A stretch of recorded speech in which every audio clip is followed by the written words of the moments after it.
My goal of being here and talking to you guys is to help you understand what's ahead, help you kind of sort through a lot of the nonsense that's going on, and be prepared. I mean, the one thing about Amendment 2, which most of you should know, which everybody should know, is that because it's an initiated constitutional amendment, there are time frames around it. So when you look at other states that have passed this and you see that things always take longer than they're supposed to take, in the state of Florida, yes, that's possible, but it's also probable that it won't. So, you know, we're talking about 6 months from the time that that this starts. You know, let's say it starts January 1, 6 months later, you have to have all rules and regs done, applications ready. 9 months later, you start licensing. This is something that's going to move very, very fast. So for those of you that have heard me before, we'll have a little bit of updated information. On Monday, we turned in our applications to the state of Illinois. So there's an update on that and the way that that went down and how many applicants made it to the finish line. We made it, barely. They gave you 30 days from the time they came out with their final application to the day you had to turn it in. And I'm talking about a 2,000-page application. So that was a tough one. But that's done now. There's some updates from Nevada. That's done now. So let's get going. So as those of you that have seen me talk before, we're always talking about a merit-based process. Regardless of what Charlotte's Web started as, for those that know and have been following it, which should be all of you, there are 2 lawsuits pending Charlotte's Web right now. The big consistent point is the merit-based piece. In one way, shape, form, or another, I'm very confident that this will be a merit-based process when it's all said and done when it comes to medical marijuana in Florida. So, we always start with Massachusetts, and this is my point in the time where I get to give a shout-out to all my Bostonians that are in the building today. So, and if anybody wants to talk about Massachusetts, there actually is somebody here from Massachusetts that has gone through this process. Massachusetts was the first state to say, hey, great idea. Let's do a merit-based application process. Let's do a merit-based oligopoly. Let's see how we can try not to screw this up, which they inevitably did. So for those that have seen this before, you might know this, but state of Massachusetts, total amount of applications for the state, 183. The state of Massachusetts has had some issues. 11 have a license. So they have 35 licenses to give out in total. Only 11 people are currently licensed. Now, there'll be more in the next couple of months, and then January 1, the process will start all over. They'll go to fill all 35, you would hope. So Nevada said, well, first we'll go with this. So at the beginning they said, okay, well, how are we going to go ahead and how are we going to make this arduous? How are we going to make this complicated? How are we going to weed out those people that aren't that serious? Oh, we're going to have this application that's going to make people prove that they know what they're talking about. So you have a 300-page application in Massachusetts. Yeah, did it go great? No, it didn't go great. It was a valiant effort. They said, you know, we're going to make some money for the state. We're going to charge some fees. And they did. But they also made you put money up, show money, which we'll talk about. But the state said, hey, we're going to make some money off this. You know, this is a really good idea. Again, first state to put a process like this in place. Yeah, there were some issues. You know, these aren't my quotes. These are quotes from national media. I'm actually now not allowed to talk all that I'm supposed to want to talk about because, again, I'm supposed to be nice. So we'll just say that these are actual headlines. It didn't go as well and as smooth as it should have gone, but hey, this is a pioneer. It's the first state to try to go through a process like this. You can't expect it to be perfect. So now we have Nevada. Nevada said, look, Massachusetts is on to something. This merit-based oligopoly is a good idea, but we're Nevada. We understand how to run cash businesses. We understand how to deal with sin. This is right up our alley. So let's take the Massachusetts concept and let's do better. So they came out with a merit-based application. 437 total applications were turned in.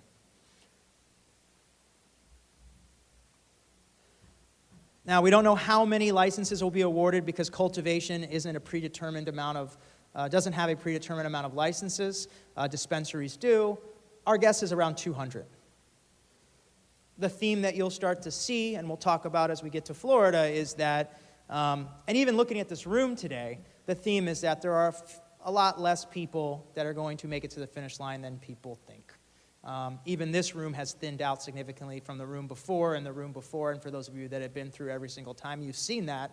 I don't think it's thinned out as far as the quality people goes. I think it's thinned out as far as the people on the periphery that we're never going to even have a chance to make it to the finish line anyways goes. So you talk about a state the size of Nevada, you talk about a state with the financial potential that Nevada has, and you have less than 500 total applications. Keep in mind, many people applied multiple times. So I'm not talking about 500 people or groups. I'm talking about 500 applications. I mean, we had groups that turned in 15 applications. So you're talking about a process that is very trying, and very few people make it to the finish line. So, around 200, those will start being given out first week of November. So we're getting close. And I tell this to every room I talk to. If you have any interest in moving forward in the state of Florida, you need to become more of an expert on this stuff than I am. Because at the end of the day, all you have is precedents, right? All you have is looking at who's done it before. And you can hear people talk and say, oh, we've done it before, trust us. I mean, you guys are getting into a multi-million-dollar business venture. You don't trust anybody, you trust yourself. All this information is public information. Look at what Massachusetts did. Look at what Nevada did better. Read, how many people have read the applications in Illinois, read the actual request for application? Five people. Everybody raised their hand saying they want to get a license, and 5 people have actually read the applications themselves of what was requested in previous states. Right? So again, that's why if we continued to do this for 6 more months, it would probably end up with 1 table of people that were still here. So Nevada said, it was really cute what Massachusetts did with their 300-page applications. Adam only had to have 4 or 5 people working in his licensing department for that. But we're Nevada, so how do we make life tougher? Yeah, that's how you make life tougher. Normally, I run around the country with one of these big binders showing you what an application looks like. I don't have one today, but a 1,700-page application looks like this. And it makes a thud when you throw it on the ground. We're really talking about renting vans and having, dollies to be able to turn these applications in. Same thing, the fees, don't worry, they're going to get jaw-dropping when we get to Illinois. That's the real fun stuff. But same thing, the state's going to generate money. They've got to generate money to pay for this. They got to be able to tell people that, hey, marijuana is good because it's boosting our economy. This is how much money we've generated in fees. Take these numbers, multiply it by the 500 applications. It's a pretty good day. A lot of cashier checks, got delivered to the state of Nevada when those applications were due. I'm going to show a trend, but the trend is obviously everything gets longer, more detailed, and costs more money, which is just the lead up to this great state of Florida. So there's Nevada. Now, the one thing we saw in Nevada that we didn't see as much in Massachusetts, and we saw a hell of a lot more in Illinois, again, guessing here that you'll see even more of it when it comes to the state of Florida, is we saw these county and local jurisdictions pop their heads up. And, in Massachusetts, they pop their heads up. Hey, you got to go to them to get a letter of recommendation. Hey, you got to go to them and you got to lobby a little bit to get the mayor to support you. We saw this taken to a whole nother level in Nevada. We saw counties stepping up and saying, if you want to receive a special use permit in our county, you got to pay. And some counties were taking a percentage of your gross income. Anybody here that's a business person, which I assume is everybody here, understands how absolutely ludicrous that is. But that was going on. We were up in a debate in Carson City. Actually, in Carson City, a couple weeks ago, they wanted $300,000 a year for the privilege of holding a license. So, in addition to the state fees, now we see local stuff starting to take effect. And yeah, you don't have state senators perjuring themselves and, resigning, and you don't have all the same craziness that you have in Massachusetts, but sure, there's controversy. There'll always be controversy. I didn't make these headlines up, but they are there. These headlines are a lot more dumbed down than the headlines we saw in Massachusetts. Now you have Illinois.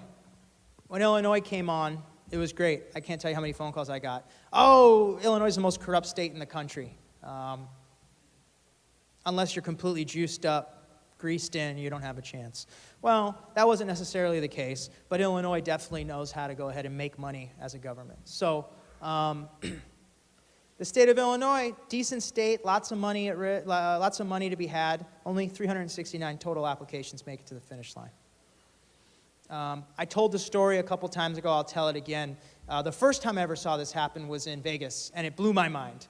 We had a client signed up with us, paid us a lot of money. We spent a lot of time.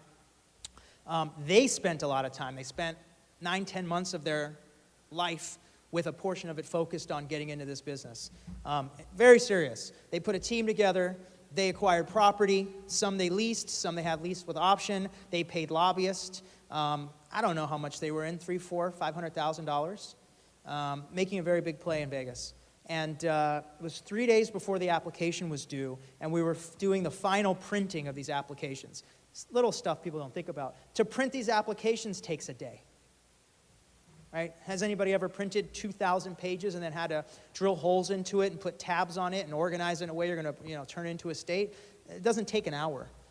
It's not something you can just go and drop off at Kinko's and expect to pick it up in 30 minutes. So a couple days before we're there, we're printing, and a bunch of stuff is missing. The client's supposed to have given it to us 2 weeks ago. And the client shows up after all of this time, and we say, "Where's your information?" He says, "Oh, I'm going to stay up all night and finish it tonight." He's not here. Brian's not here. Jonas is here. Jonas wasn't there, but I think Brian's comment was, "This isn't college. You're not going to be able to pull an all-nighter." The next day, I got an email from the guy saying he was really disappointed in the process and he's pulling out. So I was blown away. But then it happened again in Illinois. Same thing. And this is just my stories. Obviously, this is happening not just in my house. But that's how tough this is. The client that I had in Illinois for the longest was I met him a year plus before the application was due. Same thing happened. Applications were due Monday. We showed up Sunday night. He still didn't have all of his information. We ended up turning applications in, but they were deficient in every way, shape, or form. You'd want to talk about spending $300,000, $400,000, $500,000? I don't know what this guy spent. He had 6 applications all across the state. They had been lobbying for over a year, both at the state and the local level. They had paid every fee in every way, shape. They don't even have binders done the day of. So when I show you these numbers, 369 people make it to the finish line. It's just my continued hope that if you are serious and you're going to do this, that you take it seriously enough, and that if this is too overwhelming, that you just stop pursuing it altogether. So Illinois, 369 people. Illinois was very restrictive. Only 21 grow licenses for the whole state of Illinois. Get one of those grow licenses, probably worth a lot of money. 81 licenses. So same thing. Look, we're always seeing about a 3 to 5 to 1 ratio of applications to licenses. That's pretty consistent across the board. I don't expect it to be any different in here in Florida. Fun stuff. A little more than 300 pages.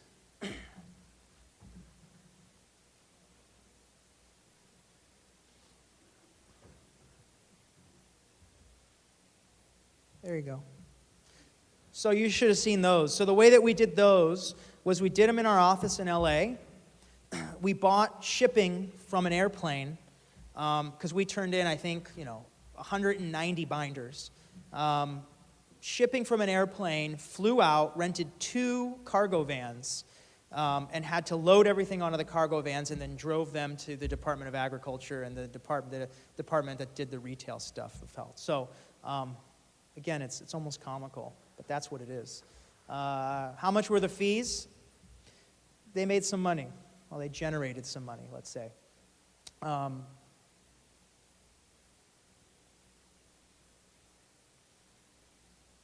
So when we went to the Department of Agriculture, I think we turned in like 20 or so applications for cultivation for all of our clients. So that was a big check that we wrote.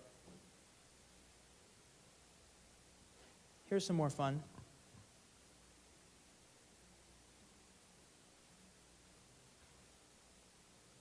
Woo. So, if you get a license and you've hit the big time, you're excited, your year of work, okay, well, where's your $200,000 check? So, the theme always is, if you don't have big boy money, you shouldn't be here talking about this. I mean, if you don't have big boy money, you shouldn't be here talking about this. We're not just talking about the bond they want you to get, or the money you're going to burn through in this application process, or the money you need to build a place out, or the money you need to pay them their fees. I mean, at the end of the day, anybody here who thinks they have $500,000 and they want to get into this business, we're going to talk nicely about the ancillary stuff later.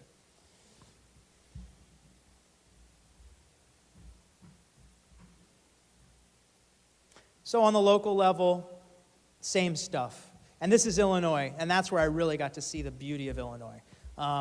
Gosh, they just have no shame. You know, they don't care. In Massachusetts, they cared. They pretended like they cared. In Nevada, they tried. They cared. In Illinois, they didn't care. They'd sit here in a council meeting, and they would just say, who's going to pay us the most amount of money? Oh, you'll give us 10% of your gross income? Great. No question of how can you afford to do that and stay in business, but great. There was a guy running around who was an ex-firefighter who was promising $1 million a year to every jurisdiction that would approve him. I don't know how he planned on doing that, but he got letters of recommendation. So Florida's next. What's Florida going to look like? I don't know, a combination of all those things. So we're pretty consistent on the number of applications in respect to the number of potential licenses. You know, I always say 3 to 5 times as many. So when the Department of Health comes out, and guys, the Department of Health is not going to come out and say you guys need 1,500 dispensaries in the state of Florida. How many people have read that somewhere? 1,000 dispensaries. Won't happen. So whenever they come out with that number, and then everybody starts talking about the fact that there's going to be 10,000 applicants, again, you should know this stuff better than I know this stuff. You'll understand that that's just rubbish. There'll be 3 to 5 times as many applications as there are licenses. I very well expect that the number of pages an application will go up. I very well expect that the fees will go up. And the corruption and scandal part will probably get a check mark too. So this is the trend. And look, you're talking about $250,000 in Illinois. I mean, Illinois took a step that no state has taken yet, but I only imagine Florida will then follow suit, which is to say this is what it's going to cost to get there. If you do get a license, we assume you're going to have access to whatever money you need, and we're just going to charge you. So, I expect that $230,000 number will go up drastically in the state of Florida before it's all said and done. Okay, great. Now we got through that. Now, that being said, and me being nice today, if there's 5 people, there's 6 people here that end up turning an application in, that would be mind-boggling to me. If there's 2 people here, that would be realistic to me, and there's 100 people here. So what are the rest of you going to do? I was in meetings. I didn't get a chance to hear a lot of the other speakers. I know there's people here that have different ideas. I know there's people here that have different opportunities. I know that there are people here, sitting here, that just want to be a part of this industry. The one thing that is very exciting about this industry is it's a new industry, but it still needs all of the same support that traditional business needs. It needs real estate support. It needs accounting support. It needs legal support. It needs security support. It needs maintenance support, janitorial support. These are businesses. And if the state of Florida continues the way I think they'll continue, based on what we saw with Charlotte's Web, by having a very concentrated amount of people running the business, these places are going to be very large. You might have a cultivation facility that has, 500, 600 employees.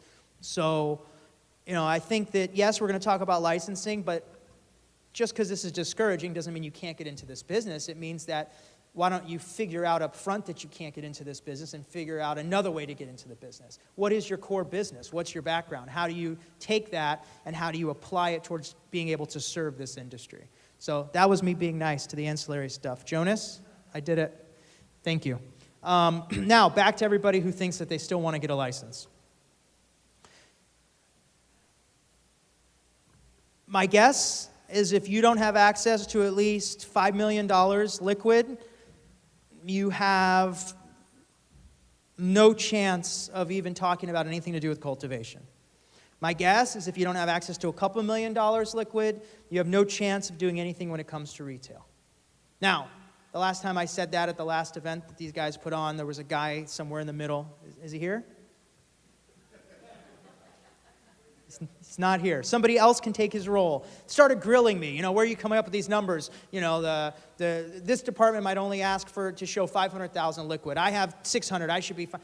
Look, guys, I'm just telling you this is what it's been. Now, I don't know what that all means, though. That's the kind of money I think you need, but I don't even know if anybody here is going to qualify. I don't know what the Department of Health is going to do. Nobody knows what the Department of Health is going to do, and anybody who says they know what they're going to do is just blowing smoke up your ass. So, at the end of the day, Amendment 2 is very, very specific, although all the conversation is about how vague it is. It is not vague at all. It is very, very specific, right? It's a constitutional amendment, right, that says a couple of things. One is that from a criminal and civil liability standpoint, if you participate in this program, you don't have exposure outside of federal, right? 2 is it says there's 11 qualifying conditions, plus anything that your doctor thinks, you would benefit from marijuana more than you would not benefit from marijuana, qualifies you as so long as your doctor is willing to back that up with a recommendation. And then the rest of it gets turned over to the Department of Health, right? To me, that's not vague, it's very specific. What does that mean? That means that the Department of Health will put this program together. That's the exact same thing that went on in Illinois. It's the exact same thing that went on in Nevada. That's the exact same thing that went on in Massachusetts. So to think that anything other than that's going to go on here is ridiculous. To think that this is written in a vague fashion that makes Florida an outlier is ridiculous. Right? That's what's going to happen. Now, if that's what's going to happen, the Department of Health will oversee this. Well, what has the Department of Health done so far in the state of Florida? How do they look at marijuana? Well, there is this overriding sense that it would be better to concentrate the ownership of these licenses in very few hands. So is there anything for me to think, leads me to think that's going to be any different 6 months from now? No. Does that mean that maybe there's 50 people that get to play? Maybe. Does that mean there's 70 people, 30 people? I don't know what the number is. I'm not one of the few people that believes it'll only be 5. But those people exist. And if you're going to argue with those people, you're arguing, just based on trying to fill up your day with words. There's no arguing. I don't know. Maybe they're that crazy, the Department of Health, and it's only 5 people that get to cultivate marijuana in the state, and each of them have these crazy large-scale grows. I don't know what the Department of Health will do, but it's not Amendment 2's fault. Amendment 2 is written as well as it could be written, right? So that's on the Department of Health. But unfortunately for you guys, you have to make the decision to get into this business before you have those answers. Because what I just showed you when it comes to the finish line, right, the money and the numbers of how many people make it to the finish line are the most important 2 things to take away from this conversation. Look, it costs way more money than you thought walking in, probably. If you don't have it, just don't lie to yourself. 2, those few people make it because it is so hard. And with Florida, it's going to move so fast. So for those people that say, well, we're going to wait till Amendment 2 passes to make a full decision to jump off the diving board. To those people, I say, okay, maybe you can make it to the finish line. I know people, and we have clients that have already decided to move forward, but that's reasonable. Then there's other people that are going to say, well, it passed, but we have to wait until it gets, becomes effective January 1. To those people, I say, you're already done. Then there are other people that say, well, it passed, it became effective, but we're waiting for the rules to be written. Because until the rules are written, I don't know what we're applying for. To those people, I say, wow, if you're just going to kiss your money goodbye, why don't you enjoy yourself, go play the blackjack out here where the girl deals blackjack from the video monitor. It was pretty cool. I saw it when I walked by. But don't spend any money trying to do this. And then there's even more people that say, we're going to wait till the application comes out. Look, guys, it's very, very, very straightforward. You have incomplete information, and you're being asked to make a decision where you're going to burn a couple $100,000. If you're comfortable with that, then let's go. If you're not comfortable with that, then, it was good that you got this information. But that's all we know right now. We know that the process from A to Z is going to cost you a couple $100,000. It might cost you $150, it might cost you $400. I don't know. I don't know what the locals are going to do with zoning. I don't know who you're going to have to pay to get a special use permit. I don't know what you're going to have to pay a potential landlord, for a lease with an option to purchase. I don't know how many hours this application is 3,000 pages. You might end up paying a guy like Jonas and a company and a licensing department and a company like mine, you might end up paying them $150,000 if it's a 3,000-page application. I don't know. But it's some number, it's in the low hundreds of thousands that you're going to burn. I know that. I know you're going to need a couple million to $5 million bucks, to demonstrate to the state to have a chance. I know that. That's all I know. And that's all anybody knows. Anybody telling you differently is just talking to make themselves feel important. So with that little bit of information, do you want to try to go seek one of these licenses? Do you want to be one of 400 people that make it to the finish line and turn an application in? If you do, there's a line of questioning that you need to start. There's information that everybody here needs to seek, because there were only 5 people that raised their hand that said that they've actually looked at the applications in the previous states. And there is a second full-time job that you need to take on, starting right now.